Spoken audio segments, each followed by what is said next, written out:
Three, two, one, action.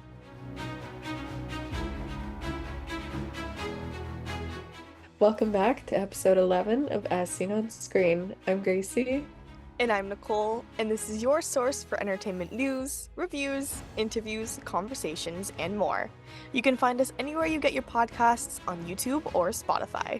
We have a lot to talk about this week, so let's get right into it. Yes, do you want to start off with some of our upcoming release announcements? Yeah, so this week has been a pretty big week for people announcing official release dates for films and TV shows.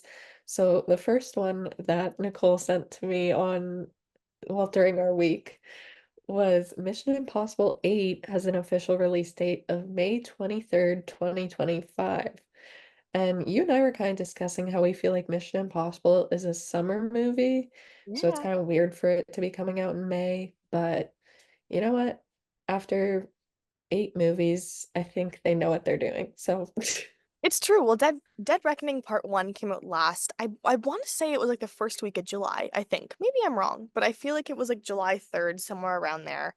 And it just feels like such a good middle of summer. I mean, I guess July is technically more the beginning of summer, realistically. But for us, I still consider that the middle of summer. So, but we saw Maverick come out around the exact same time a few years ago, end of May there. So, it'll be great. But I'm excited. There's something to look forward to. I've been excited for this one. I was sad that it got pushed back from this year. I've been anticipating it since Dead Reckoning Part 1 last year. So, looking forward to that next year. yeah. One that I'm looking forward to, though, we talked about it a few episodes back, mostly because I have dream casting in it. Shrek 5 finally has a release date of July 1st, 2026. There's also going to be a Donkey spinoff, but that hasn't officially had a title or release date. So I am eagerly awaiting this. But yeah, Mike Myers, Cameron Diaz, and Eddie Murphy are all set to come back and reprise their roles. So at least we have some of the original cast, because I'd be really upset if they recasted. Right? I'm excited for this, but it's so weird to like talk about it, get excited. It's still 2 years away. I know. Like, I don't know what's up with people and announcing movies so early now. Like, obviously they have to have it slated in there so they know what's coming in years, but like just to announce it to the public, it just seems so far off. It probably also had Yeah. to because Eddie Murphy was speaking with Collider, and he was also with Kelly Clarkson, and he spoke about the Donkey spin-off series, and that's how I think that's kind of the tipping point to how we knew Shrek 5 was coming out. Recently, Kung Fu Panda for the new Puss in Boots, they did very, very well, and it's led to people saying, well, when is Shrek going to be back on the screen? We started doing the Shrek 4 or 5 months ago. I recorded the first act, and we'll be doing it this year. We'll finish it up, and there'll be another Shrek is coming out. And there's a Donkey. Donkey's gonna have his own movie. We're gonna do a Donkey as well. So we're gonna do a Shrek, and we're doing a Donkey. I feel like that's where that started a few weeks back with Collider, and then he also spoke to Kelly Clarkson. So maybe they kind of like forced their hand a little bit. I don't know. No way that Eddie Murphy forced DreamWorks. I was like, guys, you're gonna tell them. You're gonna tell them now. Sorry, the time Like, you gotta talk about it now. you know what? I could see it happening, but more power to him because everyone is going absolutely crazy Yeah, about this announcement. yeah, man. But another announcement coming up that has been actually moved up a release date is The Bride, Maggie Gyllenhaal's upcoming film, originally slated for October 3rd, 2025. It has now been moved up to a release date by Warner Bros. Pictures to September 26th, 2025. So you just got a whole week early. You know what? In the movie world, that's a lot. It is, it really is. We've been seeing that quite often. That happened last few weeks ago with Wicked, and anyone who hasn't heard, The Bride is an upcoming science fiction horror film written and co-produced by Maggie Gyllenhaal, also directed by Maggie, and it stars Penelope Cruz, Christian Bale, Jessie Buckley, Peter Skarsgård, Annette Bening, and Gyllenhaal's younger brother, Jake Gyllenhaal. There's been a lot of, I feel like, Frankenstein type movies. I mean, we saw Lisa Frankenstein earlier this year, and we also had what am I thinking of? I feel like there was another Frankenstein movie not too long ago. Maybe I'm thinking of something else, but I feel like this topic is well explored. So we'll see what this movie has in store. Well, I mean, in fairness, like a few years back, everything was vampire movies. So it makes sense that we would move on to another creature within that realm. The next monster on the list is. Yeah, pretty much. But talking about monsters and horror movies, the final Conjuring movie was also announced with its release date of September 5th, 2025. I I think I've only watched the first one. I'm not a huge horror person, so this is more Nicole's forte here. But yeah, it'll be interesting to see what they do with the final film because I know it has a huge fan base and obviously people are very intrigued by this whole franchise and story. It's funny that this last installment is only the fourth installment because the Conjuring universe is so massive that I feel like there's so many more films than there's already three out, obviously existing. Um, but like I don't know. Like you have Annabelle, you have the Conjuring films, obviously, then you have the Nun films. Like there's just so many that I feel like the story is so many more than only four. But I'm excited for it. I like the Conjuring films. I think they're really good. I'm sad to see it end, but I mean, like we say every week, I feel like with prequels and sequels and all that, you can't go on forever. So has to come to an end at some point. So next year we will see. And I enjoy that it's a Hmm. fall release date. I mean, horror movies, I always feel like are so much better. Like you have your summer-esque horror movies that work in the summer, like your Friday the 13th and The Strangers. Like those are very summery horror films. They feel like more of a summer horror film. But a lot of them feel very like they're so much better watched in the fall and winter. So I feel like The Conjuring is definitely has like a fall vibe to it. You know what I mean? I don't know how to explain it, but I feel like certain horror movies just have a certain vibe with the seasons, and I feel like Conjuring is very much the fall. So I'm glad it's coming out at the beginning of that season. Definitely. No, and I know you're excited for the last one on this list.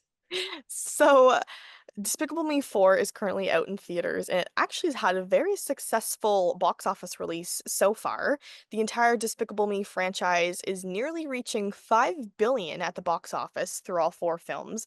And so they have just released a release date for the upcoming untitled Minions 3 is June 30th, 2027. So talk about far out. If just in case you were wondering what's going to be out in theaters 3 years from now, you can look forward to seeing Minions 3 on June 30th.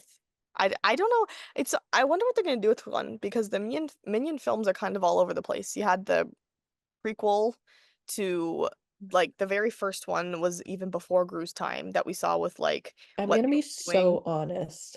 Oh no. I forgot that there was a second one. I know. I'm literally sitting here. I'm like, what the heck was the second one? But it's the another prequel to Gru It was being the Rise of Gru. yeah. So I don't know what now they're gonna talk about. Like, is Gru gonna be a teenager? Because I think he was like a kid in the first one. I think supposed to be. It's hard to tell with these movies because the girls don't age, and so comparatively, For when I'm real. looking at Gru, I'm like, how old are you supposed to be? I have no idea.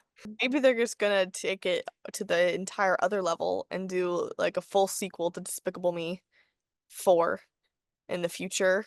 I don't. Who knows? I mean, listen. Who knows?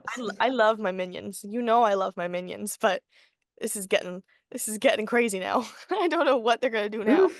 But Yes, moving on to another topic, which is very exciting. I feel like there's been so many announcements over the past week through Hollywood or YouTube or things like that, is pregnancies and babies of actors and actresses. So first up we have Margot Robbie it's been revealed that Margot Robbie is pregnant. She didn't announce it herself, but through sources, it has been announced that Margot Robbie is having her first child with her husband, Tom Akeroyd.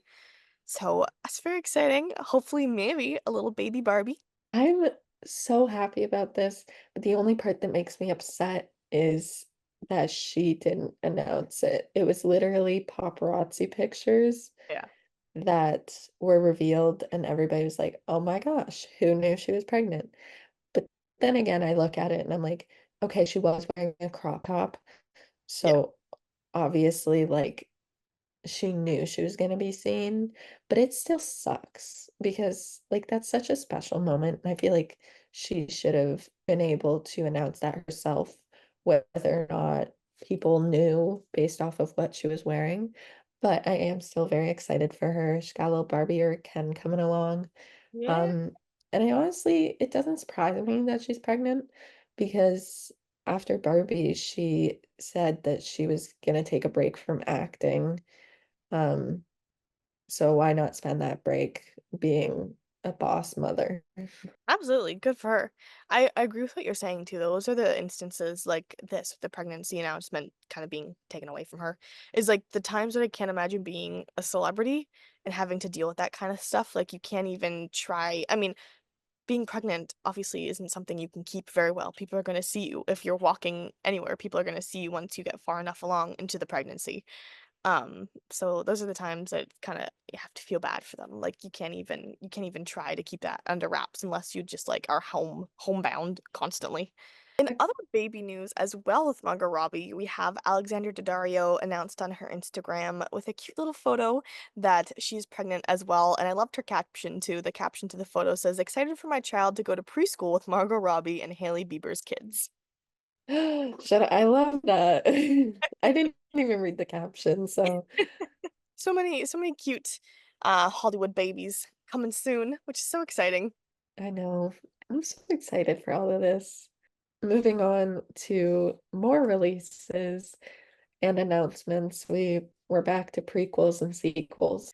Rudy Mancuso, who we met at South by Southwest, he has joined the cast of the It prequel series, Welcome to Derry, which will be on HBO. Um, Not much is really known about it right now. It's just known that it's obviously a prequel to It and It Too. But I thought it was really unique. I did not expect him to join the cast, but good for him. Yeah, I'm excited to see him kind of step into new roles in Hollywood and things like that. I loved him and I think he did such a great job with Musica. So it's exciting to see him take some more steps. I'm sure it's awesome. And it's slated to be released, not, it doesn't have a release date yet, but in 2025. Yeah, and other release news, Devil Wears Prada is getting a sequel. Uh, there's a few theories of what the storyline could be. I know that all the original cast or the main four are in talks to be returning, but no one has been confirmed yet. Nicole, you want to talk more about that? Sure. So People Magazine, they so many articles circulating here, but like Gracie said, Entertainment Weekly confirmed that all of the original cast, including Anne Hathaway, Emily Blunt, Meryl Streep, Stanley Tucci, and even the director of the original Devil Wears Prada, David Frankel, are all confirmed to be in talks of returning for this sequel. And so, like Gracie said, there are a few plot lines kind of circulating. Puck News reportedly said that this movie will follow Priestley, who is still the head of Runway as she learns to navigate an increasingly digital magazine industry, scrapping for advertising money. Meanwhile, Emily has risen the ranks and now works at one of Runway's luxury brand conglomerates that advertises with the publication. There is also another rumor that the film will follow the book sequel, Revenge Wears Prada, The Devil Returns, which was released in 2013. The novel takes place nearly a decade after the original and sees Andy and Emily come together as top magazine editors when Miranda comes sneaking back into Andy's life. So I feel like those are two very good theories. I love both of them. I think both of them would be entertaining. I think definitely the first one about Miranda running Runway as she tries to navigate this new, more digitalized magazine industry is probably definitely a good bet. But of course, following the book would also be a very good hunch for this plot as well, so we'll see. But that's basically all that's known about it so far. It's actually interesting to see that this is actually happening because so many of the original cast members have previously said in interviews and things like that that they probably either don't think it'll ever happen, or in fact, even Emily Blunt went as far, and I think both Anne Hathaway as well, went as far to say that they don't ever want it to happen. In April of this year, Anne Hathaway told Extra that she wouldn't hold out too much hope for it. And in 2018, Emily Blunt said she'd be up for it, but she almost hopes it doesn't happen because she thinks it's a special film and sometimes sequels kind of dilute the originality of the original or the specialness of it. So it's interesting to see what they think and then to see if they come on board for sure for this project. What do you think, Gracie? Yeah, I feel like it goes back to our point where we said that sequels are good to an extent. Like sometimes they're just for no reason, and that kind of sucks. I agree. I mean, Devil Wears Prada is 2006, so it's almost been 20 years. By the time this film comes out, it probably will be 20 years. I would assume maybe 2026 since it's not even close to in production yet.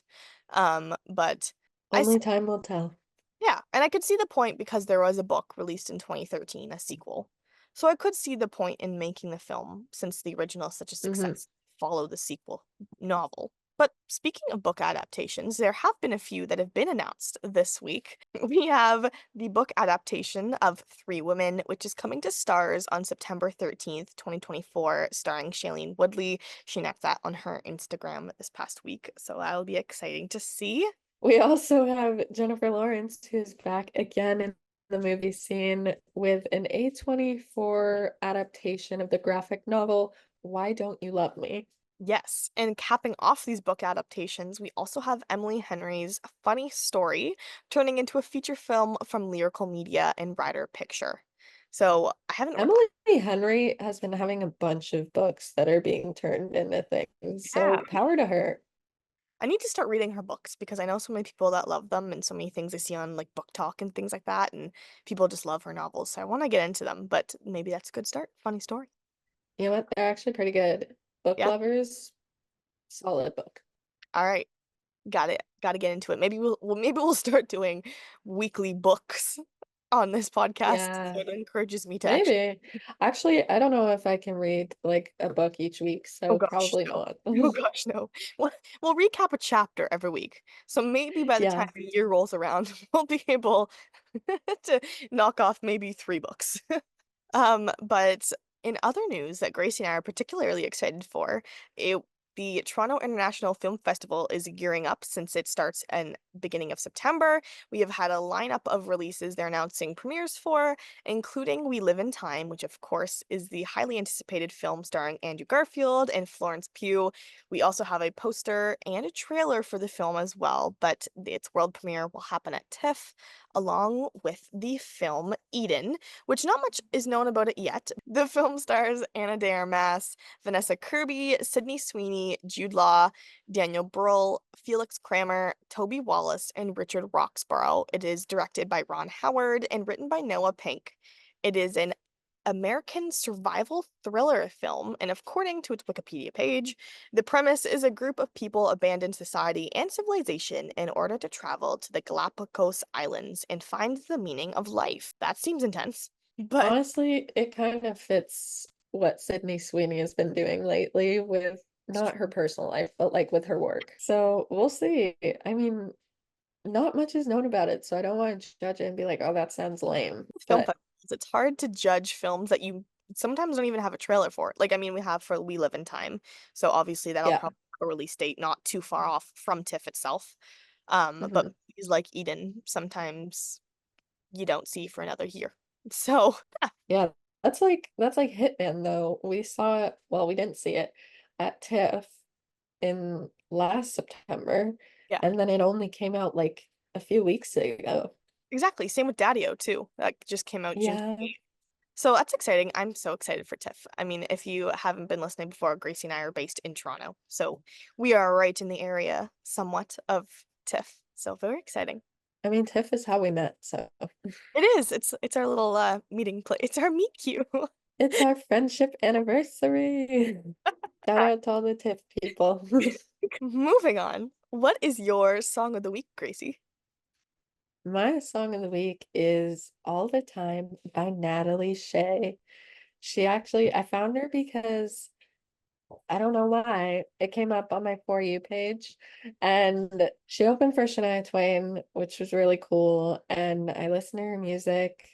It's got a good vibe to it. I know you love country, so This is a we're crossover. kind of mixing. I love to hear it. I love to hear it. What was your song of the week? My song of the week is I Know You by Megan Moroney. We're recording this on July 12th, so her new album, Am I Okay, just came out today. Very exciting. Of course, I was up at midnight and I listened to it, the whole thing at midnight before I went to bed. Love it. I love Megan Moroney. She'll be at Boots and Hearts, anyone who knows the Country Music Festival in Ontario this year, so it's very exciting. But the song's been teased a little bit on TikTok because she released a little snippet of it, and she did her first live performance of it a few weeks ago in New York City when she did a little fan event as well. So people had recordings from that, but love the song. It's such a good one. So you can stream that now. It is now out. We have breaking news. I'm sorry. The first official trailer and the release date for the new Captain America just came out. That was so funny. I was talking, talking, and all I can see is Gracie's reaction on her phone. Her face just kept lighting up, and I was like, "Oh no, what's happening?" Lately, Please I share. opened I opened Instagram and they like just posted this with the release date. And I was like, oh my gosh, finally, a release date. And then I scroll down literally like not even just a tiny scroll. And it's like, here's the official trailer. And the thing is, the trailer was rumored to be coming out like 1 or 2 days ago. And for some reason it got pushed back, so people didn't know when it was coming out. So now seeing this, crazy. Woohoo. Totally off topic, but crazy. It looks like Harrison Ford is gonna be a big role. I Ooh, didn't I didn't think he was gonna be a big role. I thought he was just gonna be like kind of in the movie. yeah. Um, And I'm gonna have to watch that after we leave. yes. What is the release date for it? The release date for Captain America Brave New World is February 14th, 2025. So it's coming Oh, soon. that's not too far off. I love this little snippet on Rotten Tomatoes that it has. It's the first look at Red Hulk. It's 3 seconds long. Yeah. Um, You know what? that's very You exciting. go, girl. But those were our Sorry. songs of the week, and that is your breaking news today. Okay, so I'm at the cottage this week, hence the different background going on here this week. And every morning when my dad and I go fishing, we play a game of 6 degrees of separation with actors. So usually, well, my dad's not as good at this game. So usually it goes that he gives me actors and actresses, and I have to connect them between movies that they're in. So you start off with one person, you name someone they're in a movie with, and you go from there and there, and it's like a connect the dots with actors. You have to connect them through and through until you get from one person to the next. So Gracie and I are gonna try to each play a round of this. Gracie, do, do who wants to start?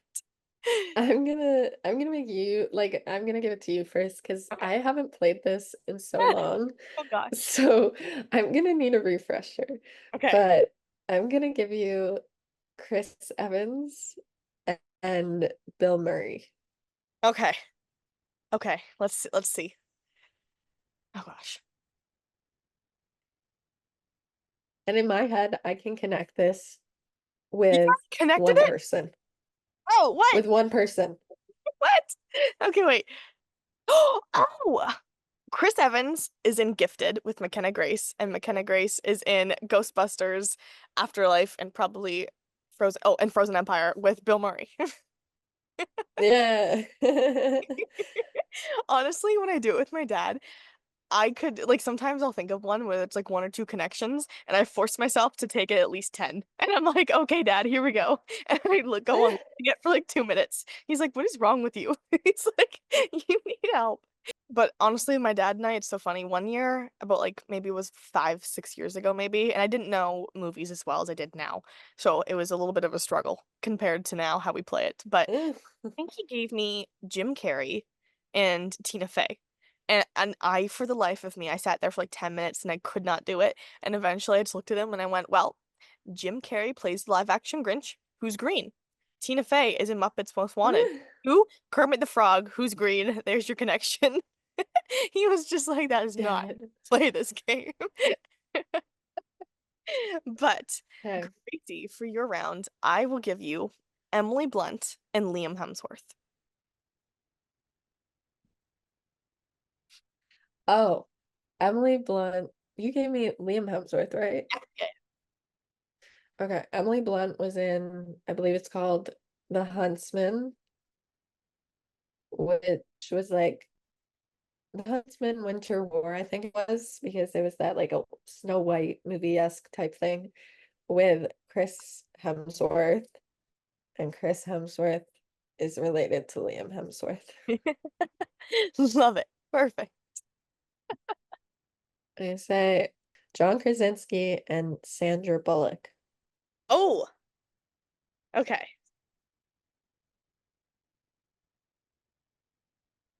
Oh, okay. John Krasinski is in A Quiet Place with Emily Blunt. Emily Blunt is in The Fall Guy with Ryan Gosling, and Ryan Gosling is in Murder by Numbers with Sandra Bullock. That's not the route I thought you were gonna take, but okay. What did you think I was gonna do? John Krasinski is in If with Ryan Reynolds, and Ryan Reynolds is in The Proposal with Sandra Bullock. That's smart. That's smart. Okay, I'll give you the last one. I'll give Yeah. you Isla Fisher and Robert Downey Jr. So Isla Fisher was in Now You See Me with Mark Ruffalo, and Mark Ruffalo was in The Avengers with Robert Downey Jr. Oh, but I love that game. It's a fun game. Fun, fun. Awesome. Well, what is your weekly watch, Miss Gracie? My weekly watch was the original Twister from 1996. This is on my list of this is like a firm to-do list for me this week to see that movie. So what did you think of it? I loved it. I thought it was great. Obviously, the CGI is not what it is now, but I wanted to watch it before I go to see the new Twisters, which is coming out very soon, and I'm pretty sure you actually have a review for it. We do have a review for it this week. It's kind of funny because we're recording this before I go and see it. But before this episode comes out, we talked about this a few episodes back, but IMAX theaters, select IMAX theaters and Cineplexes are doing an advanced screening of Twisters on Wednesday, July 17th. And they are also including a virtual cast pre-screening Q&A situation going on there. So we attending that, and we have a review coming for it. I haven't seen it yet when we're recording this, but I hope I love it. I'm very excited for this film. I'm very, very excited. So, let's go to the review. Hey everyone, I just got home from the advanced screening of Twisters, and let me tell you, we have a lot to talk about, but all positive things. This movie was incredible, which I'm so glad because I went in with such high expectations and this movie blew them out of the water. It is definitely on my list of summer blockbusters. It is a must-see, especially in theaters, so let's talk about it. For those of you who haven't heard about Twisters, it stars Glenn Powell, Daisy Edgar-Jones, and Anthony Ramos. Daisy plays character named Kate, who returns back to Oklahoma. We see the opening scene take place 5 years in the past, and we also meet Anthony Ramos's character Javi, and they are friends. So she returns home to help him at his new company test out this new tornado tracking system.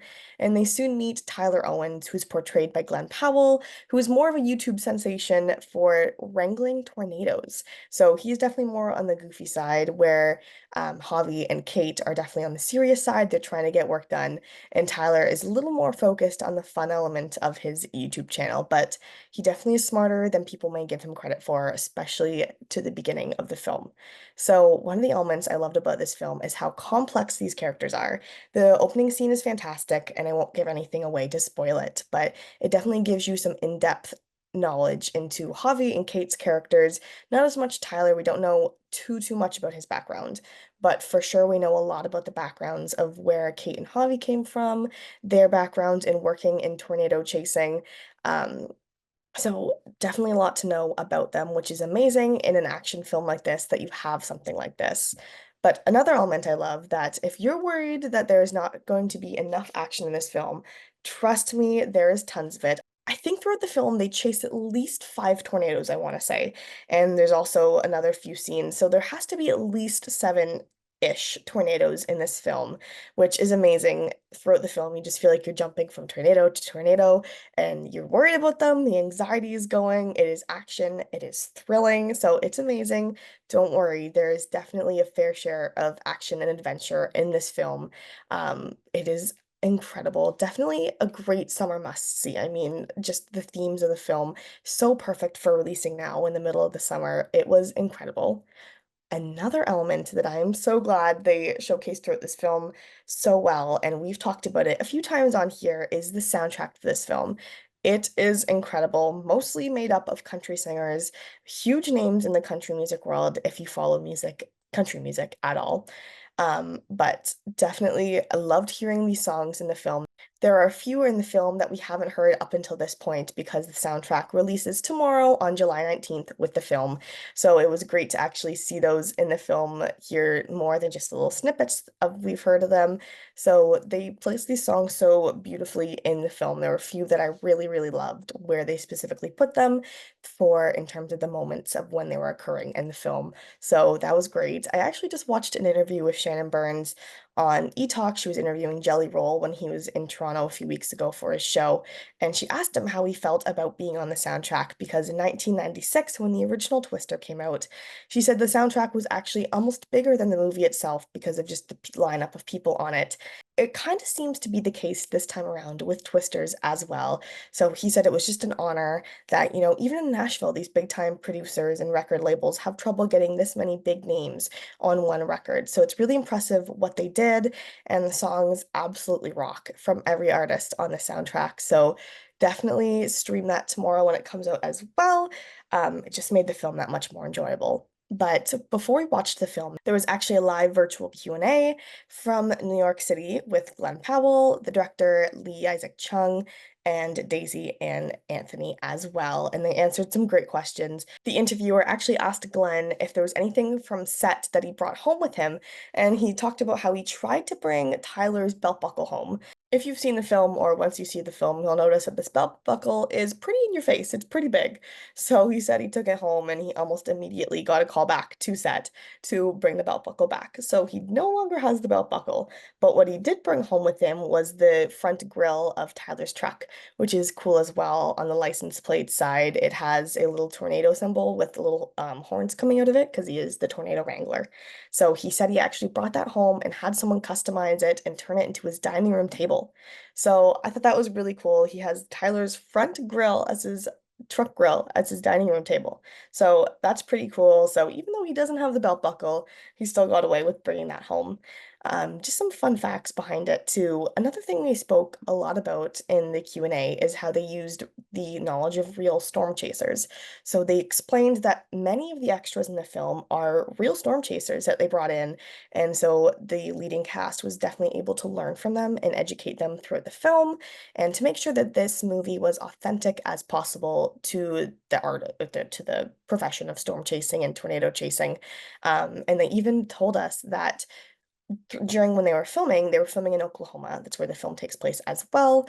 That these extras would actually go off and chase real tornadoes that were happening in real time outside of the film. So they would leave set and go and chase those. So that was a little bit of a hassle to try and deal with and try to figure out where all their extras on set were going.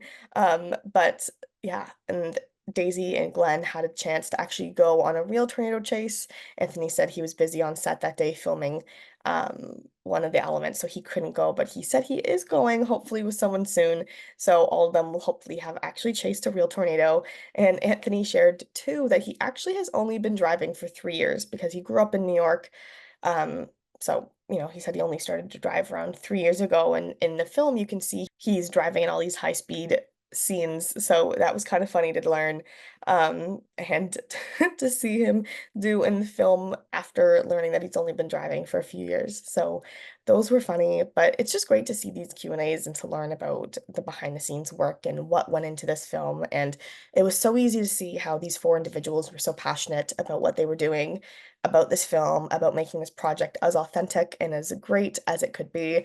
As someone who's not a storm chaser myself, as a tornado chaser, I can say that they did an amazing job. I think it felt very authentic to what I would imagine a tornado chaser would do in real life and what the surroundings they would be in and what the energy would be like. So I loved it. I just can't say enough great things about this film. So Twisters officially comes out in theaters tomorrow, Friday, July 19th. You can catch pre-screenings happening at many cineplexes across the country today on July 18th. But please, please, please go see Twisters in theaters. How it was meant to be seen on the big screen, big sound, big action. It is simply the best. And it is, dare I say, the favorite film that's come out of this summer lineup so far for me, which is good because I feel like I predicted that a few episodes ago when we talked about summer releases. So this film is nothing short of incredible. So go see Twisters tomorrow, and let's get back to the podcast. Anyway, coming back from that review, Hope you what enjoyed was the your review. watch of the week?